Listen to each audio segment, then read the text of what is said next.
Việc xua bong bong cho năm thayประเพณีចិត្តខ្មែរគេស្ដីហើយសម្រាប់ពីការងារបងបងមានកម្រងថាទៅណាហើយឬនៅ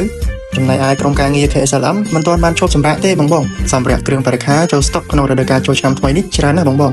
ដោយសារតែបងបងអតិថិជនមានតម្រូវការនៅគ្រឿងបរិក្ខារនិងបានធ្វើការបញ្ជាទិញមុនចូលឆ្នាំច្រើនគ្រឿងមែនទែនបងបងការងារគ្រប់ផ្នែកទាំងអស់របស់ក្រុមហ៊ុន KSLM មានការមមាញឹកមែនទែននៅក្នុងការរៀបចំទទួលការបញ្ជាទិញពីអតិថិជននិងដឹកជញ្ជូនអតិថិជនមុនចូលឆ្នាំថ្មីនេះផងដែរបងប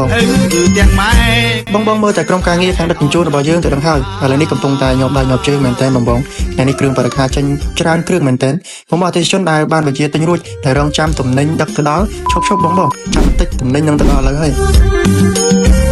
ហើយបងបងដែលមិនទាន់បានធ្វើការបញ្ជាទិញឬរាន់ឡើងបងបងធ្វើការបញ្ជាទិញគ្រឿងបរិក្ខារពីក្រុមហ៊ុន KSLM ឥឡូវនេះមិនថាគ្រឿងបរិក្ខារធ្វើនំគ្រឿងបរិក្ខារត្រជាក់សន្តាគារចង្ក្រានផ្ទះបាយនិងគ្រឿងបរិក្ខារផ្សេងទៀតអូននឹងផ្ដល់ជូនតម្លៃពិសេសឲ្យបងបងមុនចូលឆ្នាំថ្មីជាទីកប់ចិត្តតែម្ដងបងបងគ្រប់ក្រុមស្រែ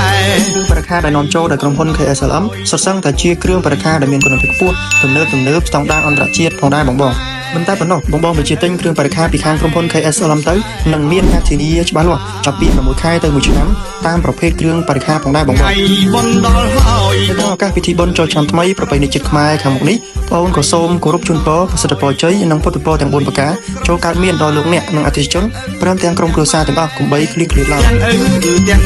សូមឲ្យធ្វើដំណើរកម្សាន្តទៅកាន់ស្រុកកំណើតរមណីយដ្ឋានវត្តអារាមទីជិតឆ្ងាយប្រកបដោយសុខសុវត្ថិភាពគ្រប់ពេលវេលាថ្ងៃបុណ្យដល់ហើយបងប្អូនអើយគ្រប់ក្រុមស្រែទាំងKSLM កាន់តែស្គាល់កាន់តែជោគជ័យ